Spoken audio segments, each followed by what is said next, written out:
The engineering behavior of the soils is greatly influenced by the amount of water present in it. To study this behavior, we note down the two properties known as liquid limit and plastic limit. The liquid limit of a soil is that water content at which the soil ceases to behave like a liquid and it gains infinitesimal small strength. At this point, the soil is coming from liquid to a plastic state.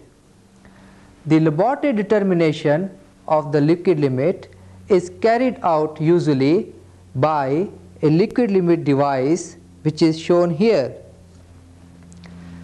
By using this device, we take a soil pad which is placed in this cup, and at the center a groove is made of the specified size using the standard tools.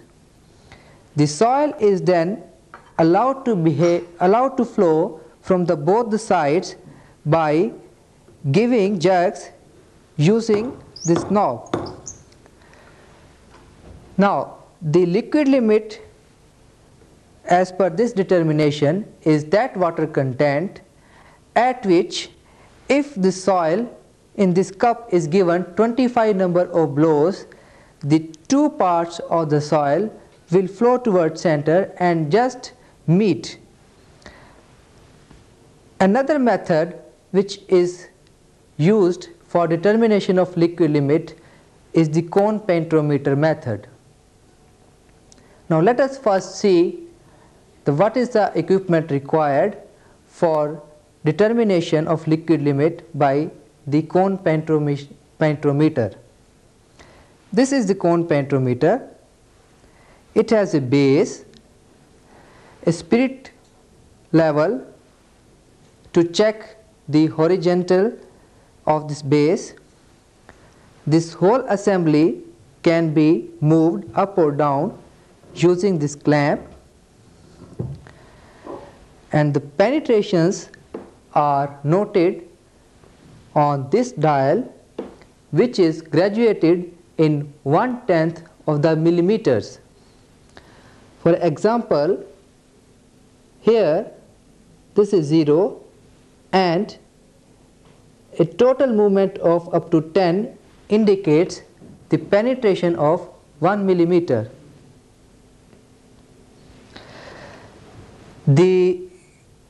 There is a standard cone with which the penetration is made into the soil.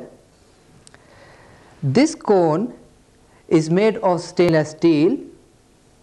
It has a very fine tip, and the dimensions are as shown in this diagram.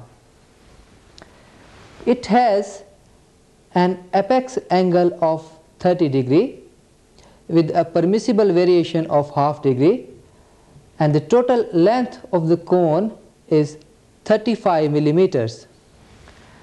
This cone can be clamped here such that the total weight of the cone with its assembly, which will be allowed to fall, is 80 grams. Now let us see how the soil sample is to be prepared. For the preparation of soil sample, we require IS standard sieve of 425 micron size. This sieve is placed on the top of a pan, and the soil sample, which has been obtained for determination of liquid limit, is placed in the sieve. It is then covered with the lid, and then it is shaken for a few minutes so that some sample will pass through the sieve. The sample passing through the sieve is collected. So this is the sample which we have obtained after sieving. Now about 150 grams of the sample is required for preparation of the specimen.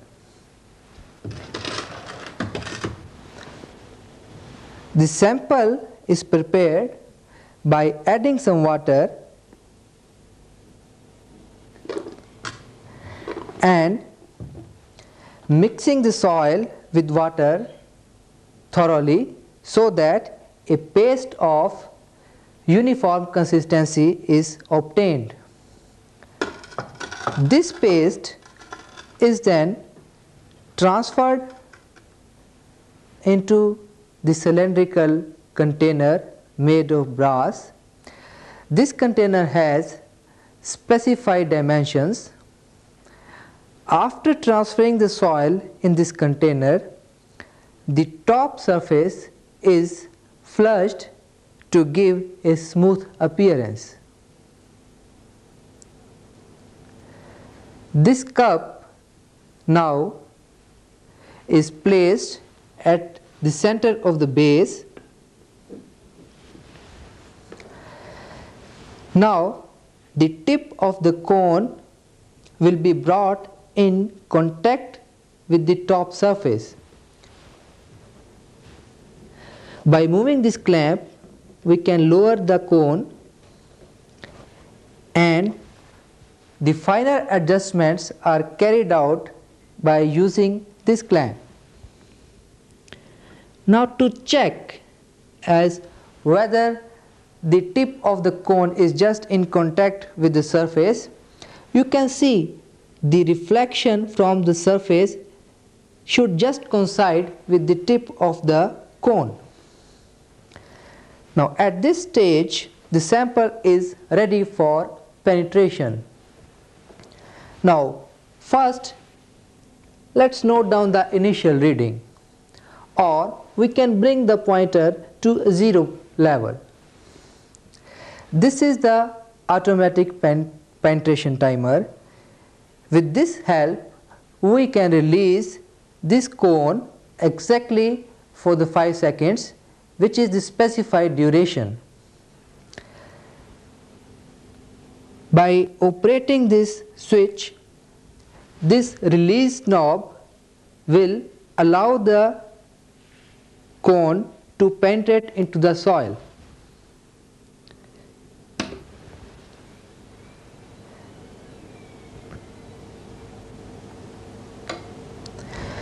After 5 seconds, it automatically locks the release knob, and now you can note down the final reading by lowering this rack on the top of this guide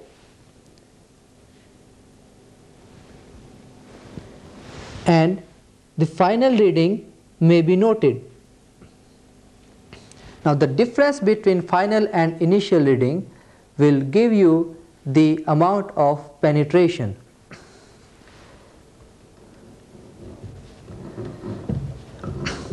Now we know the penetration of this cone.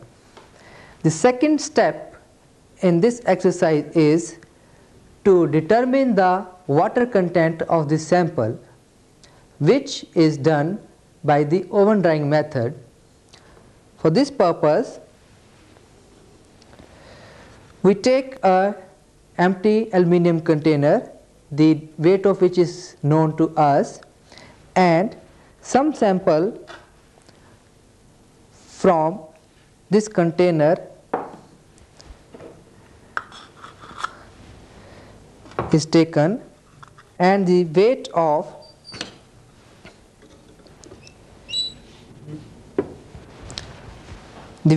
the wet soil can be recorded.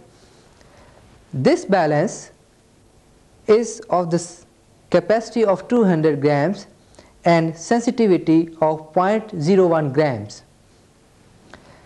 Now after noting the weight of the container with the wet soil, we'll keep this into an oven at a temperature of 105 to 110 degrees centigrade for 24 hours, after which you can note down the dry weight and the moisture content can be determined by making simple calculations. In this method,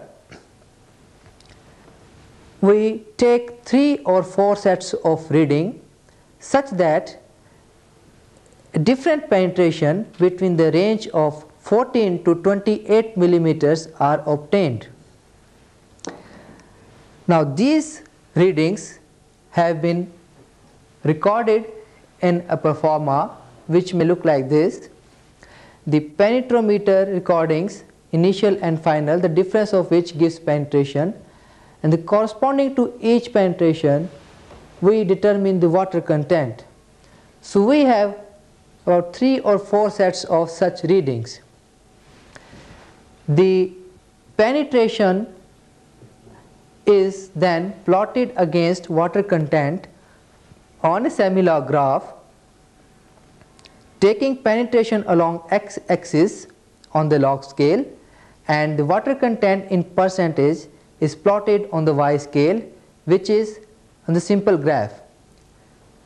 Now the different points which are plotted, they are joined, and mostly a straight line relationship between water content and penetration is obtained.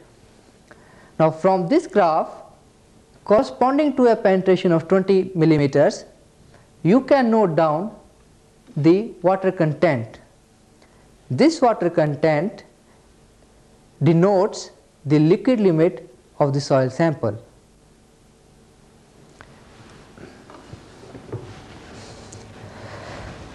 The determination of liquid limit by the cone penetrometer also has been standardized by Bureau of Indian Standard, and detailed specifications have been laid down.